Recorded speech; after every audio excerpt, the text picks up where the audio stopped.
अरे आग लगे, ये भी कोई जिंदगी है। सुबह से चिल्लम चिल्ली पुकार सुन के मैं तो तंग आ गई हूँ।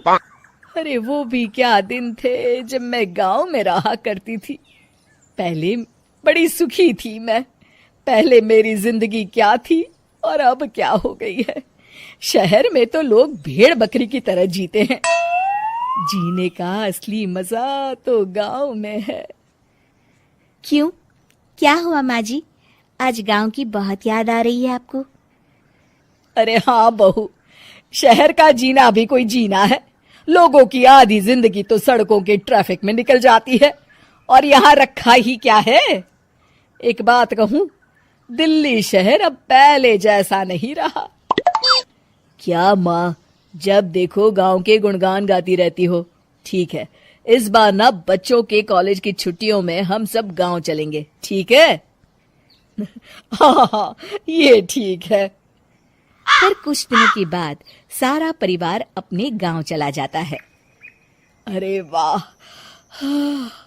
कितनी ताजी और साफ हवा है, कितनी शांति है यहाँ।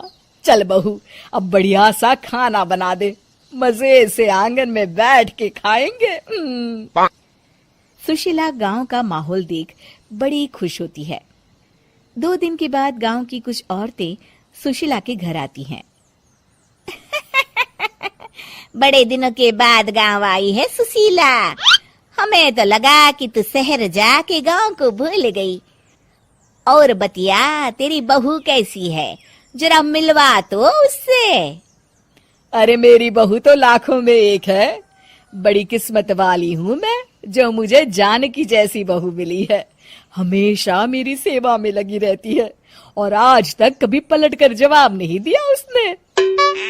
सुशीला की बातें सुनकर सभी औरतें हंसने लगती है।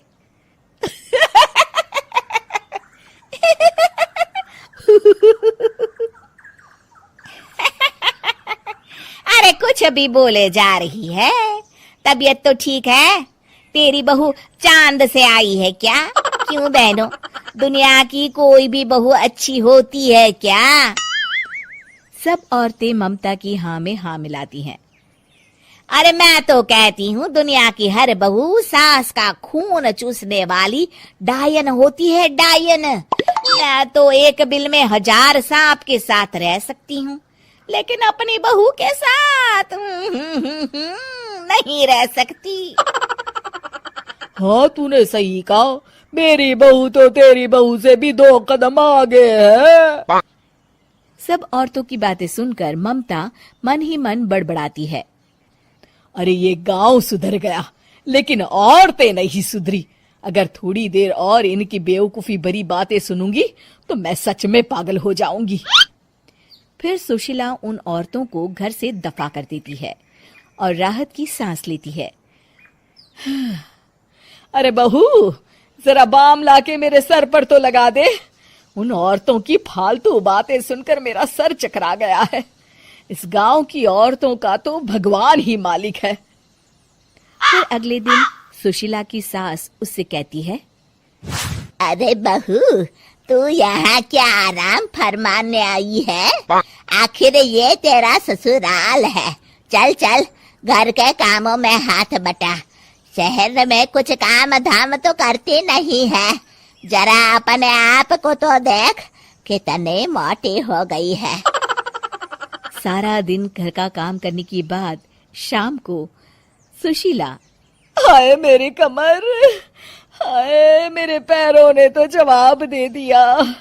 आज तो मुझसे मक्खी भी न मारी जाएगी। अरे बहू, जरा आकर मेरे हाथ पैर तो दबा दे। जी माँ जी, अभी आती हूँ।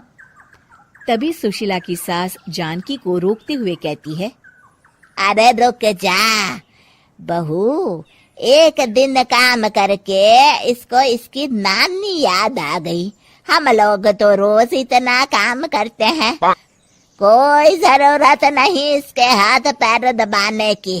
सुबह तक सब ठीक हो जाएगा। सुशीला अपनी सास की बातें सुनकर हैरान रह जाती है।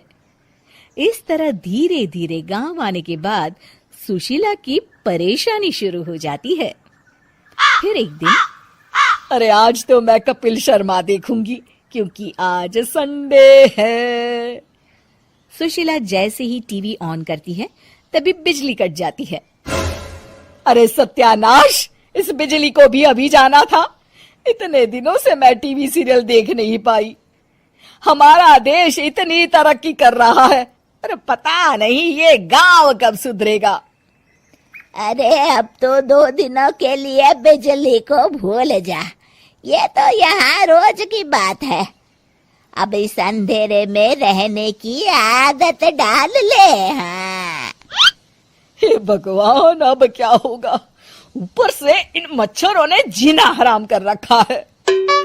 दूसरी तरफ घर के काम कर करके और बिना किसी सुविधा के सुशीला तंग आ जाती है और उसे शहरी जीवन याद आने लगता है। क्यों माँ, मजा आ रहा है ना? अरे आपने ऐसी सूरत क्यों बना रखी है? मुस्कुराइए, अब हम गांव में हैं।